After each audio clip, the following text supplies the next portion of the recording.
একজন মানুষ হাত তুলবেন কি যিনি কোরআনের বিপরীত আইন চাচ্ছেন এই সংসদ ভবনে পাশ হোক? একজন নাই। আমার বিশ্বাস বাংলাদেশের 92% মুসলমানের শতকরা 92 জনই বলবে যে আমরা কোরআনের আইন চাই। আফসোস হয় এই আশরাফুল মাখলুকাত জাতি, সর্বোত্তম জাতি হওয়ার পরেও তারা মানুষ হয়ে মানুষের কাছে গিয়ে সম্মান ভিক্ষা চায়, মানুষের কাছে সম্মান চায়।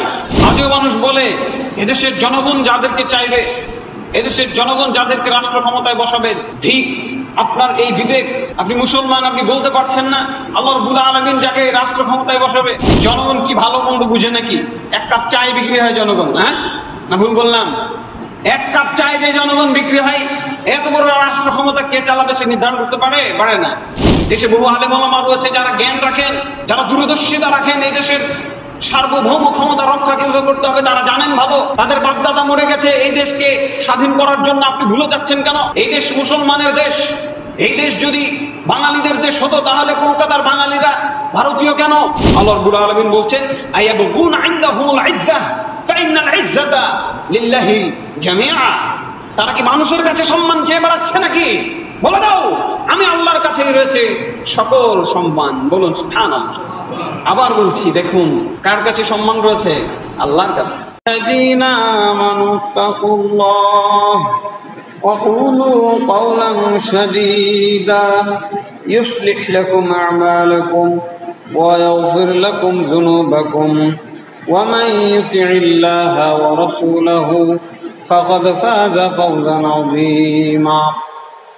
وقال سبحانه وتعالى أعوذ بالله من الشيطان الرجيم بسم الله الرحمن الرحيم قاف والقرآن المجيد بل عجبوا أن جاءهم منذر منهم فقال الكافرون هذا شيء عجيب أإذا متنا وكنا ترابا ذلك رجع بعيد قد علمنا ما تنقص الأرض منهم وعندنا كتاب حفيظ بل كذبوا بالحق لما جاءهم فهم في أمر مريج أفلم ينظروا إلى السماء فوقهم كيف بنيناها وزيناها وما لها من فروج والأرض مددناها وألقينا فيها رواسي وأنبتنا فيها من كل زوج بهيج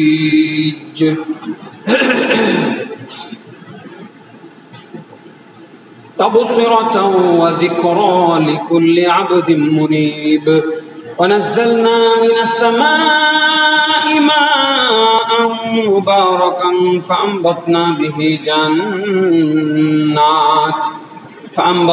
به جنات وحب الحصيد والنخل باسقات لها طلع نضيد رزقا للعباد وأحيينا به بلدة ميتة كذلك الخروج. وقال تعالى أيبتغون عندهم العزة فإن العزة لله جميعا. سورة النساء آية 139. من كان يريد العزة فلله العزة جميعا. سورة فاتر آية نمبر 12. عن ثوبان رضي الله عنه قال أن رسول الله صلى الله عليه وسلم قال ما من عبد يسجد لله سجدة إلا رفعه الله بها درجات وحط عنه بها خطيئة. رواه الترمذي والنسائي بإسناد صحيح. যাবতীয় গুণগান প্রশংসা আল্লাহ রাব্বুল আলামিনের জন্য, যার অশেষ মেহেরবানিতে একটি জুমা পার করে আমরা আবারও এই পবিত্র দিন, এই জুমার দিনে আমরা খুতবা শোনার জন্যে এবং সালাত আদায় করার জন্যে তার পবিত্র ঘর মসজিদে উপস্থিত হতে পেরেছি। এই জন্য আল্লাহ রাব্বুল আলামিনের দরবারে সবাই মিলে বলি আলহামদুলিল্লাহ। দুরূদ ও শান্তির দ্বারা বর্ষিত হোক আমাদের শেষ নবী, প্রিয় নবী মুহাম্মদুর রাসূলুল্লাহ সাল্লাল্লাহু আলাইহি ওয়াসাল্লামের উপরে, যার আদর্শকে বাস্তবায়নের মাধ্যমে মুমিন জীবনে, দুনিয়াবী জীবনেও সম্মান রয়েছে, আখিরাতের জীবনেও সম্মান রয়েছে, মুক্তি রয়েছে। আল্লাহুম্মা সাল্লি আলাইহি, আল্লাহুম্মা বারিক আলাইহি, আল্লাহুম্মা আমিন। সম্মানিত মসজিদের মুসল্লি, আজকে জুমার খুতবায় আমি একটি বিশেষ বিষয় নিয়ে আলোচনা করব, যেখানে আমি মানুষের জীবনে মর্যাদা লাভের বিভিন্ন দিক বিভাগ তুলে ধরার চেষ্টা করব ইনশাআল্লাহ। ওমা তৌফিক ইল্লা বিল্লাহ। এবং এই সম্মান আমরা মূলত দুইটি ভাগে বিভক্ত করতে পারি। একটি হচ্ছে দুনিয়াবী সম্মান, যেটি অস্থায়ী, আর একটি হচ্ছে আখিরাতের সম্মান, যেটি স্থায়ী সম্মান। আল্লাহ রাব্বুল আলামিন আমাদেরকে সৃষ্টি করেছেন এবং আমাদের এই সৃষ্টির লক্ষ্য শুধু এই পৃথিবীতে বেঁচে থাকা নয়, বরং এমন একটা জীবন গঠন করা যে জীবনটি সম্মান এবং মর্যাদায় পরিপূর্ণ হবে, দুনিয়াতেও আখিরাতেও। এ ধরনের জীবন, এটা চোখে দেখার মতো বস্তুগত কোনো বিষয় দ্বারা গঠিত হয় না। এটি একটি আধ্যাত্মিক ব্যাপার। এটি আল্লাহ রাব্বুল আলামিনের নিখাত আনুগত্য ও তার রাসূল মুহাম্মদ সাল্লাল্লাহু আলাইহি সাল্লামের আদর্শের নিঃশর্ত অনুসরণের মাধ্যমেই এই সম্মান, এই মর্যাদা অর্জন করা সম্ভব। আর সম্মানিত জীবন মানে আমরা যেভাবে বুঝি সেটি নয়, শুধুমাত্র যে বাহ্যিক খ্যাতি থাকতে হবে, সম্পদ থাকতে হবে, মানুষ আমার কথা শুনবে, আমার কথায় উঠবে, আমার কথায় বসবে, এই ধরনের বিষয়কে শুধু সম্মান বলে না, বরং এই সম্মান মানে হলো এই দুনিয়াতে পবিত্র জীবন লাভ করা, পাপমুক্ত জীবন লাভ করা, আল্লাহ রাব্বুল আলামিন খুশি হয় এমন কাজের মধ্য দিয়ে জীবন অতিবাহিত করা, আল্লাহ রাব্বুল আলামিন রাগান্বিত হন এমন কাজ থেকে বেঁচে থাকতে পারা, এটি আমাদের মূল সম্মানের জীবন। আল্লাহ রাব্বুল আলামিনের কাছে সম্মান, তার ফেরেশতাদের কাছে সম্মান, এবং তার নেককার বান্দাদের কাছে সম্মান, এমনকি বদকার বান্দারাও এ ধরনের মানুষকে সম্মান করে থাকেন। আর আখিরাতের সম্মান, সেটা হচ্ছে কি? আল্লাহ রাব্বুল আলামিনের নিয়ামতপূর্ণ জান্নাত লাভে ধন্য হওয়া। আল্লাহ রাব্বুল আলামিন আমাদেরকে তার নিয়ামতপূর্ণ জান্নাত লাভে ধন্য করেন, আল্লাহুম্মা আমিন। পবিত্র কোরআন এবং সহিহ হাদিসের পাতায় পাতায় এই ধরনের বহু আমল রয়েছে, বিস্তারিত বর্ণনা রয়েছে, যেগুলোর মাধ্যমে একজন মানুষ তার দুনিয়ার জীবনকে সম্মানিত করতে পারেন, আখিরাতের জীবনকে সম্মানিত করতে পারেন, গৌরবের সুউচ্চ চূড়ায় তিনি উন্নীত হতে পারেন। সম্মান ও মর্যাদা কোথা থেকে আসে? সম্মানিত মুসল্লি ভাই বোন, মর্যাদার একমাত্র উৎস হচ্ছেন আল্লাহ রাব্বুল আলামিন। তুইজ্জু মান তাশা ওয়া তুযিল্লু মান তাশা। তিনি যাকে ইচ্ছা সম্মানিত করেন, যাকে ইচ্ছা লাঞ্ছিত করেন, অপমানিত করেন। মাত্র কিছুদিন আগে যারা সম্মানিত ছিল, আজকে তারা লাঞ্ছিত। তাদের পরিচয় পর্যন্ত তারা দিতে ভয় পায়। এখন হচ্ছে না, চোখের সামনে দেখলাম। আল্লাহু আকবার। 16টি বছর মানুষের উপরে যারা নির্যাতন করেছে, মানুষকে যারা নিষ্পেষিত করেছে, মানুষকে যারা রক্তচক্ষু দেখিয়ে রেখেছে, যাদের শিক্ষাগত যোগ্যতা না থাকা সত্ত্বেও বহু শিক্ষাগত যোগ্যতা সম্পন্ন ব্যক্তিরা তাদেরকে সালাম করেছে, তাদের কথায় উঠেছে, বসেছে, হ্যাঁ, যাদের ধমকে প্যান্টে প্রসাব করে দিয়েছে, শিক্ষিত মানুষ যাদের অধীনে দাসত্ব বরণ করে থেকেছে যুগের পর যুগ। আল্লাহু আকবার। বহু আলেম ওলামাকে যারা করায়ত্ত করতে চেয়েছে, বহু আলেম ওলামা যাদের পায়ের তলে চলে গেছে, কেউ ইচ্ছায়, কেউ অনিচ্ছায়, কেউ দুনিয়াবী ভোগবিলাসের দিক চিন্তা করে, কেউ ইমানের দুর্বলতার কারণে, কেউ বাধ্য হয়ে, বহু আলেম ওলামা জীবন দিয়েছেন। তাদের এত ক্ষমতা, তাদের এত সম্মান, তাদের এত মর্যাদা, শেষে কি হলো? নিজের দেশে সম্মান নিয়ে থাকার সুযোগটুকু তাদের হলো না। তুইজ্জু মান তাশাউ ওয়া তুযিল্লু মান তাশা। আয়াতের বাস্তবায়ন এই 2025 সাল আল্লাহ রাব্বুল আলামিন আমাদেরকে দেখিয়েছেন। দেখেন নাই, যাকে ইচ্ছা তিনি সম্মানিত করতে পারেন, যাকে ইচ্ছা তিনি লাঞ্ছিত অপমানিত করতে পারেন। তাই তো আজব লাগে, যে মানুষটা 80-82 বছর বয়সে বার্ধক্যে উপনীত হওয়ার পরে কোটে কোটে ঘুরে বেড়াচ্ছিলেন, মামলা ঘাড়ে নিয়ে ঘুরে বেড়াচ্ছেন, সরকারি মামলা কাঁধে নিয়ে, তিনি একদিন দুঃখ করে বলছিলেন যে আমি আমার সম্ভবত 7 তলায় কি 8 তলায় হাজিরা দিতে যেতে হবে, তো লিফট বন্ধ করে দিয়েছে। কত বড় জালেম একটা মানুষ! খারাপ হইতে পারে, কিন্তু তাকে এভাবে একটা বৃদ্ধ মানুষকে কষ্ট দেওয়া কতটুকু মানবতার পক্ষে যায় বলেন? লিফট বন্ধ করে দেওয়া হয়েছে, বিদ্যুৎ বন্ধ করে দেওয়া হয়েছে, তুমি এখন সিঁড়ি বেয়ে উঠো। হ্যাঁ, দুঃখ করে বলছিলেন। আজকে আল্লাহ রাব্বুল আলামিন তাকে এই দেশের সর্বোচ্চ মর্যাদায় আসীন করে তাকে প্রধান উপদেষ্টা বানিয়ে দিয়েছেন। আল্লাহু আকবার। তাই না? আমরা কারো পক্ষে না, কারো বিপক্ষে না, প্রত্যেকের ভালো কাজের পক্ষে, প্রত্যেকের মন্দ কাজের বিপক্ষে। আমরা প্রধান উপদেষ্টাকে বলতে চাই, এই দেশটা মুসলমানের দেশ, এখানে 92% মুসলমান, শতকরা মুসলমান বাস করে। এই দেশে আপনি যদি মুসলমানের ইচ্ছা মতো দেশ চালান, কি এখানে এই মসজিদের যত মুসল্লি রয়েছেন, আল্লাহর কোরআনের বাইরে বিপরীতে কোন নিয়ম কানুন বিধান আইন অনুযায়ী কি আপনারা পরিচালিত হতে চান, নাকি আল্লাহর বিধান অনুযায়ী পরিচালিত হতে চান? একজন মানুষ হাত তুলবেন কি যিনি কোরআনের বিপরীত আইন চাচ্ছেন এই সংসদ ভবনে পাস হোক? একজন নাই। আমার বিশ্বাস বাংলাদেশের 92% মুসলমানের শতকরা 92 জনই বলবে যে আমরা কোরআনের আইন চাই, একজনও বলবে না যে চাই না। কাজেই প্রধান উপদেষ্টা মহোদয়কে বলতে চাইবো যে আপনি কোরআন অনুযায়ী, কোরআনের বিধান অনুযায়ী দেশ চালাবেন। আপনাকে ওইখানে বসে নতুন করে দেশ চালাবার ফর্মুলা আবিষ্কার করতে হবে না। চিন্তা করলে বিপদে পড়বেন ইহকালেও পরকালেও। আল্লাহ রাব্বুল আলামিন বলেছেন, ومن يبتغي غير الإسلام دينا فلن يقبل منه وهو في الآخرة من الخاسرين। কেউ যদি চিন্তা করে শুধু গ্রহণ করা বাদ পরে ইসলামের থেকে সুন্দর বা ইসলামের মতো সুন্দর কিছু আছে কিনা গ্রহণ করার সুযোগ তো নাই। কোন মানুষ যদি খালি চিন্তা করে যে দেখি খুঁজে আছে কিনা, তাহলে সেই লোকটাকে আল্লাহ তাআলা বলছেন প্রত্যাখ্যাত।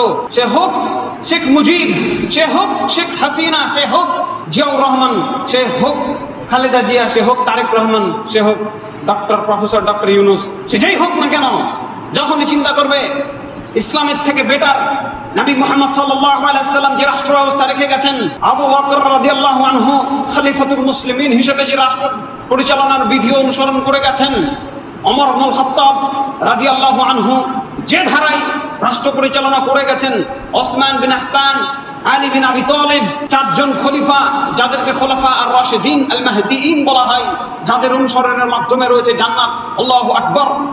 তারা যে ফর্মুলায় দেশ চালিয়ে গেছে, এর থেকে ভালো কিছু পাওয়া যায় কিনা বা এর মতো সমমানের পাওয়া যায় কিনা কেউ যদি ভাবে, তাহলে সে প্রত্যাখ্যাত, সে ব্যান্ড হবে আল্লাহ রাব্বুল আলামিনের খাতায়, এবং পরকালে সে হবে ক্ষতিগ্রস্ত, মানে জাহান্নামী। আল্লাহু আকবার। সতর্ক করে দিয়ে বলতে চাই, যদি আজ আপনি আল্লাহর বিধানকে এই বাংলার 92% মুসলমানের উপরে চাপিয়ে দেন, কেন চাপাবেন? কারণ চাপাই দিতে হবে, কারণ এরা মুসলমান। তুমি মুসলমান, তুমি কোরআন মানো কিনা? যদি বলে হ্যাঁ, তাহলে কোরআন মানো, তোমাকে আমি চাপিয়েই দিচ্ছি।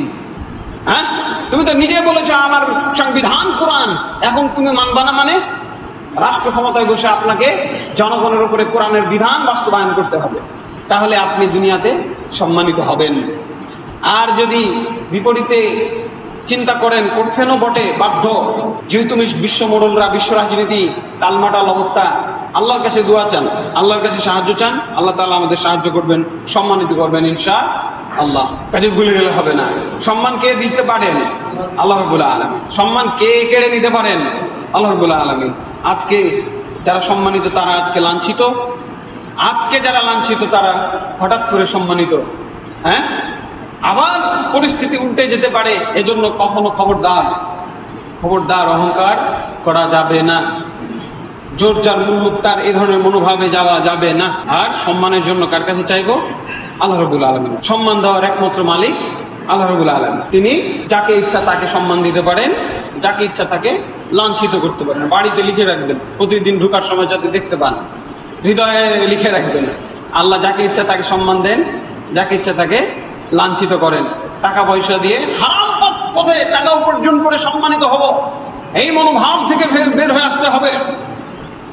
কোটি টাকার মালিকও লাঞ্ছিত, আজকে কোটি টাকার মালিকও লাঞ্ছিত, আর রাস্তার ফকিরও সম্মানিত হতেই পারে। এনি হাউ এনি টাইম আল্লাহ রাব্বুল আলামিন যখন চাইবেন তখনই এটি সম্ভব। আল্লাহ রাব্বুল আলামিনের কাছেই মানুষকে ধন্যা দিতে হবে, চাইতে হবে। আফসোস হয় এই আশরাফুল মাখলুকাত জাতি, সর্বোত্তম জাতি হওয়ার পরেও তারা মানুষ হয়ে মানুষের কাছে গিয়ে সম্মান ভিক্ষা চায়, মানুষের কাছে সম্মান চায়। আজও মানুষ বলে এদেশের জনগণ যাদেরকে চাইবে, এদেশের জনগণ যাদেরকে রাষ্ট্র ক্ষমতায় বসাবে, ঠিক আপনার এই বিবেক, আপনি মুসলমান, আপনি বলতে পারছেন না আল্লাহ রাব্বুল আলামিন যাকে রাষ্ট্র ক্ষমতায় বসাবে, আল্লাহ রাব্বুল আলামিন এই দেশের মালিক, আল্লাহ রাব্বুল আলামিন এই পৃথিবীর মালিক, সার্বভৌম ক্ষমতার মালিক আল্লাহ রাব্বুল আলামিন। কাজেই এত জনগণের মত নেওয়ার কোনো সময় নেই। জনগণ কি ভালো মন্দ বুঝে নাকি? এক কাপ চায় বিক্রি হয় জনগণ, না ভুল বললাম? এক কাপ চায় যে জনগণ বিক্রি হয়, এত বড় রাষ্ট্র ক্ষমতা কে চালাবে সে নির্ধারণ করতে পারে না। প্রফেসর ইউনূস আসছে, সেভাবে একজন যোগ্য ব্যক্তি চলে আসবে, রাতারাতি জনগণ জানবে না, মেনে নেবে, বাধ্য, কোনো উপায় নেই। ঠিক আছে? কাজেই ওই প্রক্রিয়া গড়ে তোলার চেষ্টা করুন। দেশে বহু আলেম ওলামা রয়েছে যারা জ্ঞান রাখেন, যারা দূরদর্শিতা রাখেন, এই দেশের সার্বভৌম ক্ষমতা রক্ষা কিভাবে করতে হবে তারা জানেন ভালো। তাদের বাপদাদা মরে গেছে এই দেশকে স্বাধীন করার জন্য, আপনি ভুলে যাচ্ছেন কেন? এই দেশ মুসলমানের দেশ। এই দেশ যদি বাঙালিদের দেশ হতো তাহলে কলকাতার বাঙালিরা ভারতীয় কেন? প্রশ্ন করুন মাথায়। যদি মাথায় পায়খানা না থাকে বুঝতে হবে কলকাতার বাঙালিরা কেন তারা বাঙালি, তারা কেন বাংলাদেশি নয়?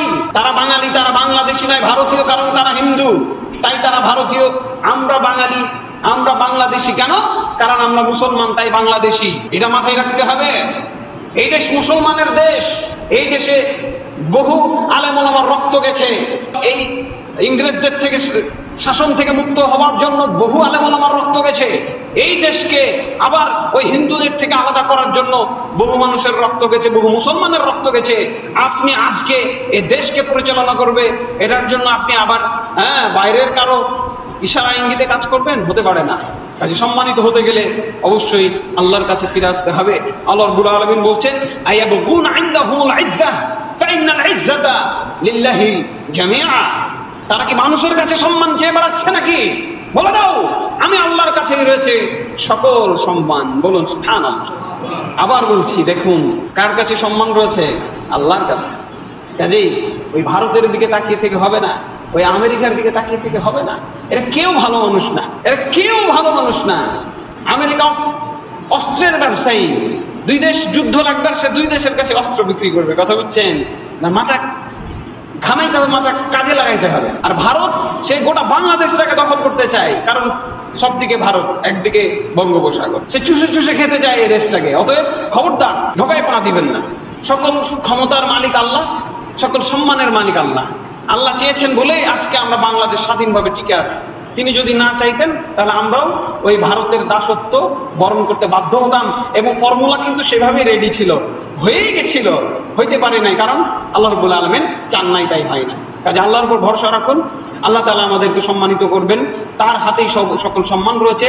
সূরা নিসা কোরআনের ভেতরে লেখা আছে, পেট বানিয়ে বলছি না। সূরা নিসা 139 নম্বর আয়াত। তিনি আরেকটা আয়াতে বলছেন, ওমান কানা ইউরিদুল ইজ্জাতা ফালিল্লাহিল ইজ্জাতু জামিআ।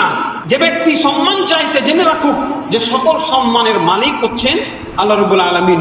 সূরা ফাতির আয়াত নম্বর 10। রাসূল সাল্লাল্লাহু আলাইহি সাল্লাম বলেছেন, মানিত্তামাসা রিদা আল্লাহি বিসাখাতিন নাস। যেই মানুষকে অসন্তুষ্ট করে হলেও আল্লাহকে খুশি করতে চায়, কাফাহুল্লাহু মুনাতান নাস।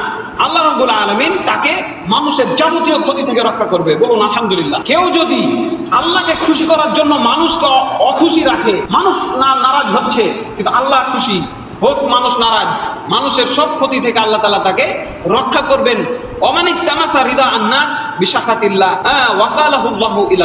কিন্তু যদি কেউ এর বিপরীত করে, আল্লাহকে নাখোশ করে, আল্লাহকে বেজার করে মানুষকে খুশি করার চেষ্টা করে, আল্লাহ তাআলা তাকে মানুষের হাতে সুপুর্দ করে দেন। তিরমিজি হাদিস নাম্বার 2414। আচ্ছা বলেন, অভিভাবক হিসেবে আল্লাহ যদি অভিভাবকত্ব গ্রহণ করেন সেটি বেশি ভালো, নাকি মানুষ যদি আপনার অভিভাবক হয়ে যায় আল্লাহ বেজার থাকেন সেটা বেশি ভালো? বলেন তো কোনটা ভালো? আল্লাহর অভিভাবকত্ব ভালো না? অবশ্যই আল্লাহর অভিভাবকত্ব আমাদের জন্য ভালো। কাজেই আমাদের যে কোনো মূল্যে চেষ্টা করতে হবে আল্লাহকে খুশি রাখার, যে আল্লাহ আমাদের সম্মান বাড়াতে পারেন। সম্মানিত মুসল্লিবৃন্দ, আমি কিছু আমল শিখিয়ে দিতে চাই যে আমলগুলোর মাধ্যমে আল্লাহ রাব্বুল আলামিন আমাদের মর্যাদা বৃদ্ধি করেন। মানুষ সম্মানিত হতে পারে কিভাবে, কোন আমলের মাধ্যমে, সে আমলগুলো আমি আপনাদের শেখাতে চাই। 1 নম্বর, ঈমান আনা ও নেক আমল করা। এই পৃথিবীতে আল্লাহ রাব্বুল আলামিন মানুষকে সৃষ্টি করেছেন শুধুমাত্র তার ইবাদত করার জন্য, আর অন্য কোনো কাজ নেই। যা করছেন এটা যদি ইবাদত হয় তাহলে আপনি ঠিক কাজ করছেন, আর যা করছেন এটা যদি ইবাদতের মধ্যে না পড়ে তার মানে আপনি আল্লাহর সৃষ্টির উদ্দেশ্যের বাইরে চলে গেছেন। ওমা খালাকতুল জিন্না ওয়াল ইনসা ইল্লা লিয়াবুদুন, সূরা যারিয়াতে 56 নম্বর আয়াতে আল্লাহ তাআলা দ্ব্যর্থহীন ভাষায় বলে রেখেছেন, মানুষ এবং জিনকে শুধুমাত্র আমার, কেবলমাত্র, একমাত্র, অনলি আমার ইবাদতের জন্য সৃষ্টি করেছে, আর কোনো কাজ নেই। তার মানে আপনি ভাত খাচ্ছেন, এটাও আল্লাহর ইবাদত। যদি আপনি হালাল খাবার খান, যদি আপনি ডান হাতে খান, যদি আপনি বিসমিল্লাহ বলে খান, আর আপনি যদি শুকুরের গোশত খান, আপনি আল্লাহর হারাম ভক্ষণ করেছেন, আল্লাহর হারামকৃত জিনিস ভক্ষণ করলেন, ইবাদতের বাইরে চলে গেলেন, শাস্তির আওতায় পড়ে গেলেন। যদি আপনি ডান হাতে না খেয়ে বাম হাতে খান, তাহলে আল্লাহর রাসূলকে অপমান করলেন। বাম হাতে খেলে শয়তানের পদাঙ্ক অনুসরণ করলেন। বাম হাত কখনোই খাবারের জন্য ব্যবহার করা যাবে না, সবসময় ডান হাত ব্যবহার করবেন, অনলি ডান হাত। কিভাবে করবেন আপনার ব্যাপার, কোনো বাহানা চলবে না। শেষ। ফতোয়া দিয়ে লাভ নাই, ফতোয়া মেলা রকমের আছে, কথা বুঝেছেন? আল্লাহর ফতোয়া হলো ডান হাত, আল্লাহ রাসূলের ফতোয়া হলো ডান হাতে খাবেন। আর যদি আপনি বিসমিল্লাহ না বলে খান, ওই খাবার শয়তানে খাবে। লা হাওলা ওয়ালা কুওয়াতা ইল্লা বিল্লাহ, নাউযুবিল্লাহি মিন যালিক। তাহলে কথা বুঝলেন? খাবেন নিয়ম মাফিক, তাহলে আপনি আল্লাহর ইবাদত করলেন। একইভাবে বাজার ঘাটে যাবেন, ব্যবসা বাণিজ্য করবেন, চাকরি বাকরি করবেন, সবই ইবাদত। যদি আল্লাহর নিয়ম অনুযায়ী, আল্লাহর নবীর নিয়ম অনুযায়ী করেন, স্ত্রীর সাথে মেলামেশা করবেন, সহবাস করবেন, সেটাও আপনার জন্য নেকির কাজ, ইবাদতের কাজ, যদি হালাল ভাবে করেন। কথা বুঝছেন? আর যদি বিপরীতে যান, নিয়ম বহির্ভূত ভাবে করেন, সেটা হবে হারাম, সেটা হবে গুনাহের কাজ। আল্লাহ রাব্বুল আলামিন আমাদের বুঝার তৌফিক দান করেন, আল্লাহুম্মা আমিন। কাজে ঈমান ঠিক করতে হবে 1 নম্বর কাজ। আমরা যদি ঈমানদার হতে পারি তাহলে আল্লাহ আমাদের সম্মান বাড়াবেন। আল্লাহ তাআলা কি বলছেন? ওমাই ইয়াতিহি মুমিনান ক্বাদ আমিলা সালিহাত ফাউলাইকা লাহুম দারাজাতুল উলা। কেউ যদি আমার কাছে মুমিন অবস্থায় আসে এবং নেককার বান্দা হিসাবে আসে, আমি তার মর্যাদা বাড়িয়ে দিব। বলুন সুবহানাল্লাহ। যার মর্যাদা আল্লাহ বাড়াবেন, তার মর্যাদা আর কে কমাতে পারে বলেন? তার মর্যাদা কেউ কমাতে পারে না। এরপরে কি ধরনের মর্যাদা আল্লাহ তাআলা দিবেন? জান্নাতু আদনিন তাজরি মিন তাহতিহাল আনহার খালিদিনা ফিহা ওয়া যালিকা জাযাউন মান তাযাক্কা। এমন একটা জান্নাত তিনি আমাদেরকে দিবেন, এমন একটা বাগান তিনি আমাদেরকে দিবেন, যেখানে নহর থাকবে, নদী থাকবে, এবং সেখানে তারা চিরস্থায়ীভাবে থাকবে। বলুন আলহামদুলিল্লাহ। আল্লাহ তাআলা আমাদেরকে সে জান্নাতের অধিবাসী করুন, আল্লাহুম্মা আমিন। এবং এটা তাদের পুরস্কার যারা নিজেকে পবিত্র রাখে, নিজেকে যারা পাপ পঙ্কিলতা থেকে মুক্ত রাখার চেষ্টা করে, এবং পাপ যদি হয়ে যায় তারা নিজেকে তওবার মাধ্যমে সেই পাপ থেকে মুক্ত করার চেষ্টা করে। সূরা তোহা আয়াত নম্বর 75 এবং 76। তাহলে আমরা এই আয়াতে 3টা বিষয়ের ইঙ্গিত পেয়েছি। 1 নম্বর, ঈমান, আকীদা, বিশ্বাস ঠিক করতে হবে। 2 নম্বর, নেক আমল করতে হবে। 3 নম্বর, অন্তরকে পাক পবিত্র রাখতে হবে। অন্তরের ভেতরে কোনো প্রকারের জিল্লতি রাখা যাবে না, হিংসা বিদ্বেষ রাখা যাবে না, নোংরামি ফাহেসা রাখা যাবে না। অন্তর থাকবে নিট অ্যান্ড ক্লিন, শুধুমাত্র আল্লাহর জিকিরে পরিপূর্ণ। সকাল থেকে নিয়ে সন্ধ্যা পর্যন্ত, ঘুম থেকে উঠে ঘুমাতে যাওয়া পর্যন্ত হৃদয়টাকে পরিচ্ছন্ন রাখার চেষ্টা করতে হবে। মুখ বন্ধ থাকলে শয়তান সুযোগ দিবে, হয় কোরআন পড়েন, না হাদিস পড়েন, না হয় সুবহানাল্লাহ বলেন, না হয় আলহামদুলিল্লাহ বলেন, না হয় আল্লাহু আকবার বলেন। লা ইলাহা ইল্লাল্লাহু ওয়াহদাহু লা শারীকা লাহু লাহুল মুলকু ওয়া লাহুল হামদু ওয়া হুয়া আলা কুল্লি শাইইন কাদির বলেন। সুবহানাল্লাহি ওয়া বিহামদিহি সুবহানাল্লাহিল আযীম বলেন। সহিহ বুখারীর সর্বশেষ হাদিস, 2টি বাক্য রয়েছে, উচ্চারণে হালকা, মিজানের পাল্লাই সব থেকে ভারী। সুবহানাল্লাহি ওয়া বিহামদিহি সুবহানাল্লাহিল আযীম। যতবার বলবেন ততবার নেকি লেখা হবে, ততবার আপনার নেকির পালা ভর্তি করে দেওয়া হবে। আল্লাহ তাআলার নেকির অভাব নাই। এই ছেলে, ঘুরে বসো এদিকে। যতবার আপনি সুবহানাল্লাহি ওয়া বিহামদিহি বলবেন, সুবহানাল্লাহি ওয়া বিহামদিহি ওয়া সুবহানাল্লাহিল আযীম বলবেন, ততবার আপনার নেকির পাল্লাকে আল্লাহ ভরে দিবেন ওই নেকি দিয়ে, যেই নেকিটি সবথেকে বেশি ভারী। সুবহানাল্লাহ। কাজে অহেতুক কথাবার্তা বলে হৃদয়কে কলুষিত করার কোনো সুযোগ আছে, কোনো প্রয়োজন আছে? নাই। এইভাবে এরপরে আল্লাহ তাআলা কি বলছেন?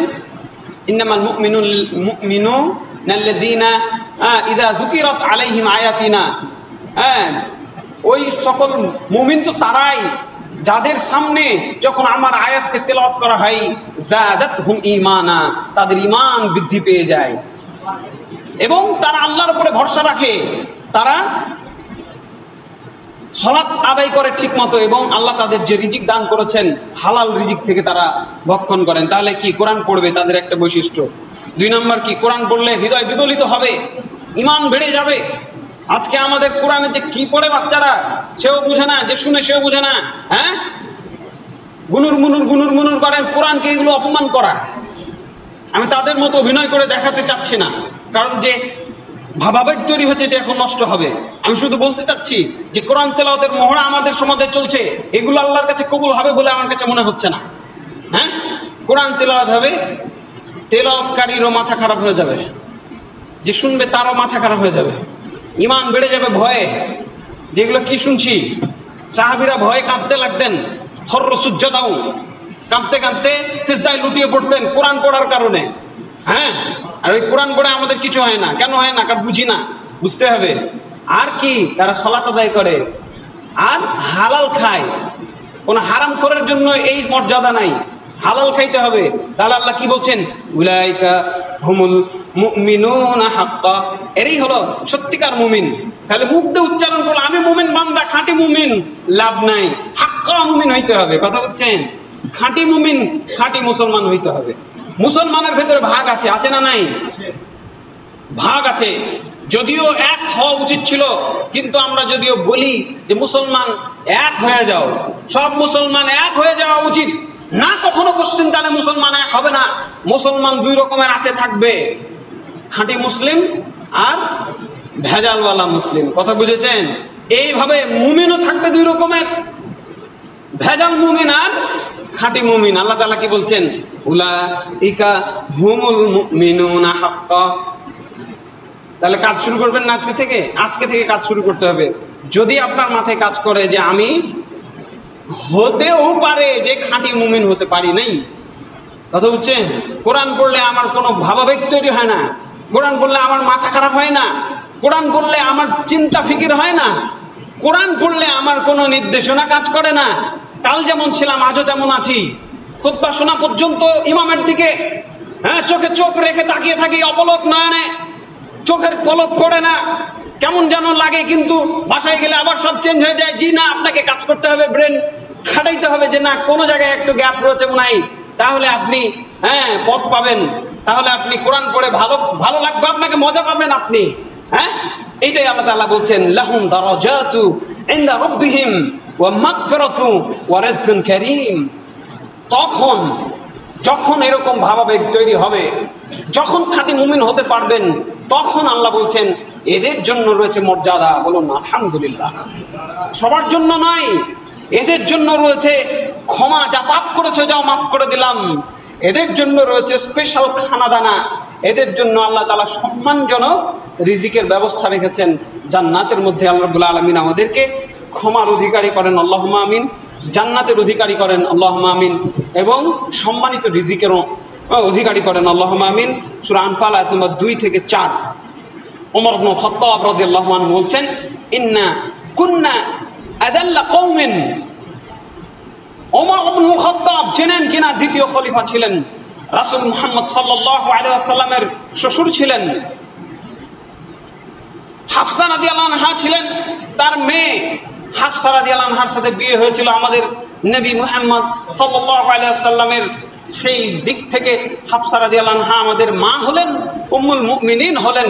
সেই উম্মুল মুমিনিনের পিতা ওমর ইবনে খাত্তাব রাদিয়াল্লাহু আনহু আবু বকরের পরে যার অবস্থান। এবং রাসূল মুহাম্মদ সাল্লাল্লাহু আলাইহি ওয়াসাল্লাম বলেছেন, আমার পর যদি এই পৃথিবীতে কেউ নবী হয়ে আসতো তাহলে সেটা ওমর হয়তো। আল্লাহু আকবার। ওমর রাদিয়াল্লাহু আনহুর সিদ্ধান্তের পক্ষে, নবী মুহাম্মদ সাল্লাল্লাহু আলাইহি ওয়াসাল্লামের সিদ্ধান্তের বিপক্ষে একাধিক কোরআনের আয়াত নাযিল হয়েছে। আল্লাহু আকবার, আল্লাহু আকবার। এই ওমর রাদিয়াল্লাহু আনহু তিনি বুঝেছেন কোরআনকে, তিনি বুঝেছেন নবী মুহাম্মদ সাল্লাল্লাহু আলাইহি ওয়াসাল্লামের হাদিসকে। তিনি কি বলছেন? ইন্না কুন্না আদাল্লা কওমিন, এই আমরা মুসলমান, আমরা আরবের লোক, আমরা কুরাইশ বংশ ছিলাম নিকৃষ্ট, আমাদেরকে কোনো দাম দেওয়া হতো না। হ্যাঁ, আমাদের কোনো দাম ছিল না। এই মুসলমান যখন ইসলাম গ্রহণ করলো কিভাবে বেধড়ক পিটানো হয়েছে, মারা হয়েছে। সুমাইয়া নাম রেখে ক্ষান্ত হয়, তার লজ্জাস্থানে বর্ষার আঘাত মেরে, বল্লমের আঘাত মেরে মেরে ফেলা হয়েছে, পিটিয়ে হত্যা করা হয়েছে। ইয়াসির রাদিয়াল্লাহু আনহুকে, আম্মার রাদিয়াল্লাহু আনহুকে পিটানো হয়েছে। ভয়ের চোটে তিনি নবী থেকে ঈমান প্রত্যাহার করেছিলেন। ঠিক আছে, মেনে নিলাম, মুহাম্মদকে মানি না, আল্লাহকে মানি না। হ্যাঁ, এত নির্যাতন করা হয়েছে। বিলাল বিন রাবা, আপনি জানেন, ওই উত্তপ্ত বালুর উপরে শুইয়ে রেখে তার বুকের উপরে পাথর চাপা দেওয়া হয়েছে, তিনি তবুও বলেছেন আহাদুন আহাদ, ঈমান পরিত্যাগ করেন নাই। খাব্বাব বিন আল আরাতের শরীর থেকে গোস্ত ছিঁড়ে ফেলা হয়েছে, ওই উত্তপ্ত লোহার শিকের উপরে শুইয়ে রাখা হয়েছে, কড়াইতে ভাজা হয়েছে, জিন্দা হত্যা করা হয়েছে। এত নিগৃহীত জাতি ছিল তারা। আজকে মায়ানমারে যেটা দেখছেন, চোখের সামনে ভিডিও দেখতে পাচ্ছেন কিভাবে তাদেরকে লাঞ্ছিত করা হচ্ছে। এই মুসলমান জাতি একসময় এরকম নির্যাতিত জাতি ছিল। ফাআযানাল্লাহু বিল ইসলাম, আল্লাহ আমাদের যে সম্মান দিয়েছেন এটি ইসলামের মাধ্যমে। বলুন সুবহানাল্লাহ। ওমর চেনেন? ওমরকে চেনেন? ইসলাম গ্রহণ করার পরে বলেছে, আমি ইসলাম গ্রহণ করলাম, আমার তরবারির সামনে আসার সাহস কারো থাকলে চলে আসবা। বাঘের বাচ্চা, তিনি কাউকে ভয় পেতেন না। আরে মুসলমান হয়েছে, গোপন রাখবো মানে কোনো গোপন থাকবে না। আমি মুসলমান, আমি কাবার সামনে গিয়ে নামাজ পড়বো। কার সাহস আছে আসবে? কার সাহস আছে তার মায়ের বুক খালি করার, সে আমার সামনে আসবে? ইনি ছিলেন ওমর। এই সাহস কোথা থেকে এসেছে? তিনি বলছেন ইসলামের মাধ্যমে আল্লাহ তাআলা আমাদের এই সম্মান দিয়েছেন, অর্ধ পৃথিবীর বাদশা বানিয়েছেন। আল্লাহু আকবার। কিন্তু ফামাহমা নাতলুবুল ইজ্জাতা বিগাইরি মা আযানাল্লাহু বিহি আযালনাল্লাহ। কিন্তু মানুষ যখনই আল্লাহ যে সম্মান দিয়েছেন, যে ইসলাম দিয়েছেন, এই সম্মান, এই ইসলাম ব্যতীত ভিন্ন কোথাও গিয়ে সম্মান খুঁজতে যাবে, আল্লাহ তাকে আবার লাঞ্ছিত করবে। আল্লাহু আকবার। ওমর রাদিয়াল্লাহু আনহুর কথা সত্য হয়েছে না? হয় নাই? হয় নাই? ওমর রাদিয়াল্লাহু আনহু বলে গেছেন 1450 বছর আগে এই মুসলমানের কোনো সম্মান ছিল না, আল্লাহ সম্মান দিয়েছেন। পূর্ব থেকে পশ্চিম সকল জাতি মুসলমানের অধীনে ছিল। হয় যুদ্ধ করো, ঠেকাও মুসলমানকে, না হয় মুসলমানের পায়ের তলে আসো, জিজিয়া কর দিয়ে বসবাস করো, কোনো ক্ষতি হবে না, তোমার সম্পদের কোনো ক্ষতি হবে না, তোমার মা বোনের ইজ্জতের কোনো ক্ষতি হবে না, মুসলমান সেটা রক্ষা করবে। তুমি হিন্দু আছো থাকো, খ্রিস্টান আছো থাকো, বৌদ্ধ আছো থাকো, কোনো অসুবিধা নাই।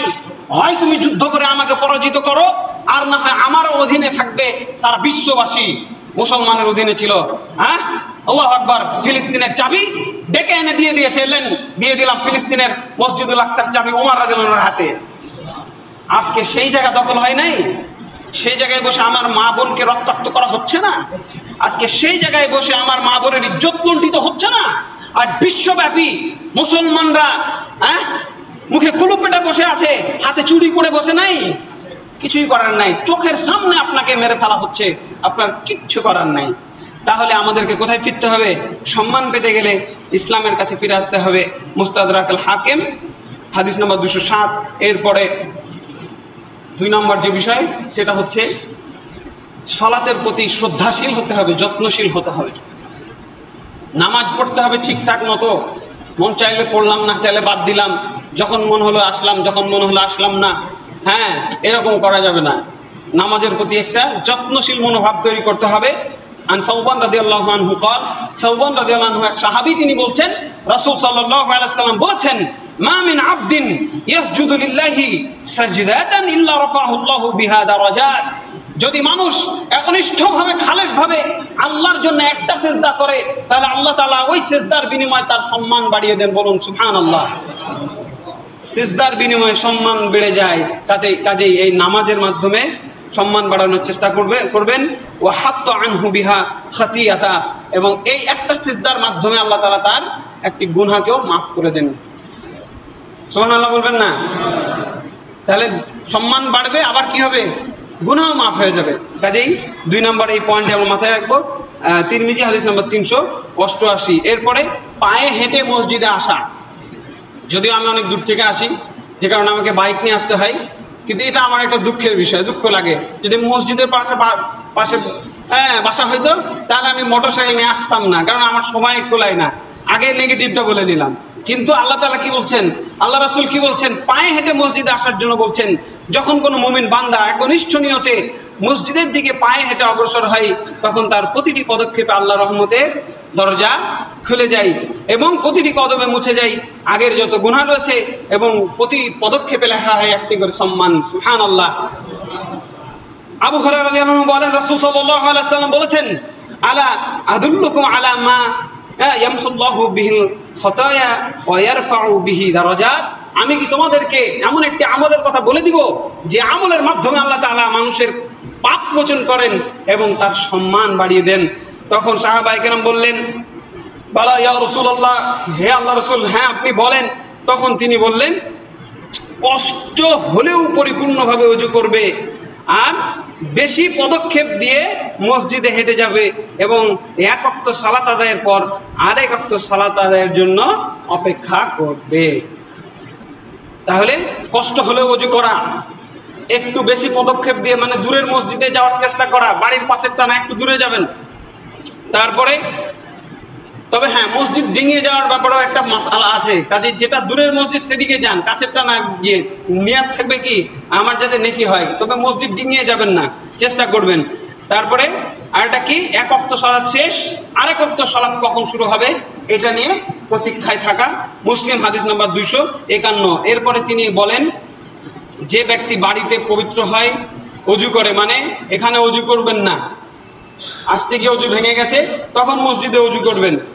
নিয়ম হলো বাড়ি থেকে ওযু করে আসা, হারাম না। আবার মনে করেন না হুজুর বলেছে যে মসজিদে ওযু করা হারাম, হারাম না, এখানে করতে পারেন, কিন্তু বেটার হলো বাড়ি থেকে করে আসা। তারপর কোনো ফরজ সালাত আদায় করার জন্য আল্লাহর ঘরের দিকে পায়ে হেঁটে গমন করে, তখন তার প্রতিটি পদক্ষেপে একটি করে পাপ ঝরে পড়ে এবং অপরটিতে একটি করে মর্যাদা বৃদ্ধি প্রাপ্ত হয়। সুবহানাল্লাহ। মুসলিম হাদিস নম্বর 666। এরপরে জামাতে সালাত আদায় করা এবং কাতারে ফাঁকা বন্ধ করা। রাসূল সাল্লাল্লাহু আলাইহি সাল্লাম বলছেন, ইন্নাল্লাহা ওয়া মালাইকাতাহু ইউসাল্লুনা আলাল্লাযিনা ইয়াসিলুনা সুফুফ। আল্লাহ তাআলা এবং আল্লাহর ফেরেশতারা ওই ব্যক্তির উপরে রহমত নাজিল করে, ওই ব্যক্তির জন্য দোয়া করে, ফেরেশতারা দোয়া করে আর আল্লাহ রহমত বর্ষণ করে। কার জন্য? যে ব্যক্তি কাতারের মাঝে ফাঁকা বন্ধ করে। সুবহানাল্লাহ। একদিন ইমাম সাহেবও রেগে গেছিলেন, আমিও রেগে গেছিলাম। আমি সেদিনের জন্য দুঃখ প্রকাশ করছি। আজকে বলছি, এই যে মর্যাদাটার জন্য অন্তত হলেও কাতারে ফাঁকা বন্ধ করবেন। কাতারে ফাঁকা রাখা যাবে না। যে ব্যক্তি কাতারে ফাঁকা বন্ধ করে দেয়, ফামান সাদ্দা ফুরজাতান রাফাউল্লাহু বিহা দারাজাত। যে ব্যক্তি কাতারের ফাঁকা বন্ধ করে, আল্লাহ তার জন্য মর্যাদায় তাকে উন্নীত করেন। ইবনু মাজাহ হাদিস নাম্বার 995। গায়ে গা ঠেকলে একটু সুসুড়ি লাগে, কেমন লাগে? এগুলো শয়তানের ধোঁকা। কথা বুঝছেন? বড় মানুষের পায়ে পা ঠেকে গেলে কেমন লাগে? অশ্রদ্ধা হয়, জি না, এগুলো শয়তানের ধোঁকা। পায়ে পা, কাঁধে কাঁধ সাহাবীদের লাগতো। আবু বকর, ওমর, ওসমান, আলী, তারা সবাই সম্মানিত। ঠিক আছে, তারা পায়ে পা, কাঁধে কাঁধ লাগাইতে পারলে আপনি আমি অবশ্যই লাগাইতে পারবো। আল্লাহ তাআলা আমাদের সেই তৌফিক দান করেন, আল্লাহুম্মা আমিন। পরস্পরকে শ্রদ্ধা করার তৌফিক দান করেন, আল্লাহুম্মা আমিন। এবং পরস্পরের কাছে শ্রদ্ধা ভিক্ষা না করে, মানুষের কাছে মুখাপেক্ষী না হয়ে যে সমস্ত কাজের মাধ্যমে আমাদের সম্মান বৃদ্ধি পাবে, সেই সমস্ত কাজ বেশি করার, আমলগুলো বেশি করার তৌফিক দান করেন, আল্লাহুম্মা আমিন। শুরুতে অনেক ছিলেন না, হ্যাঁ, আমি একটু রিভিউ করে দিচ্ছি। যারা আল্লাহকে ভয় করবে, আল্লাহ তাদের সম্মান বাড়ায় দিবে। যারা আল্লাহর পরে ভরসা করবে, আল্লাহ তাদের সম্মান বাড়ায় দিবে। এই ইসলামের মাধ্যমে সম্মান বেড়ে যায়। ইসলামকে মেনে নিলে, ইসলাম অনুযায়ী দেশ চালালে, পরিবার চালালে, ব্যক্তির জীবন চালালে, ব্যবসা বাণিজ্য চালালে আল্লাহ সম্মান বাড়িয়ে দিবে। এবং ইমানদার হতে পারলে, নেক আমলকারী হতে পারলে আল্লাহ সম্মান বাড়িয়ে দিবে। বাড়ি থেকে ওযু করে এসে নামাজে কাতার ফাঁকা করলে এখানে আপনার কি হবে? সম্মান বেড়ে যাবে। জামাতে নামাজ পড়লে সম্মান বেড়ে যাবে, প্রত্যেকটা সেজদার মাধ্যমে সম্মান বেড়ে যাবে। আরো অনেকগুলো পয়েন্ট ছিল, হ্যাঁ, সময় শেষ। আগামী জুমা ইনশাআল্লাহ আমরা বিষয়গুলো আরো বিস্তারিত জানার চেষ্টা করবো। ওয়া মা আলাইনা ইল্লাল বালাগ ওয়া আকুলু কওলি হাযা ওয়া আস্তাগফিরুল্লাহ লি ওয়া লাকুম ওয়া লিসাইরিল মুসলিমিন ফাস্তাগফিরুহু ইন্নাহু হুয়াল গফুরুর রহিম।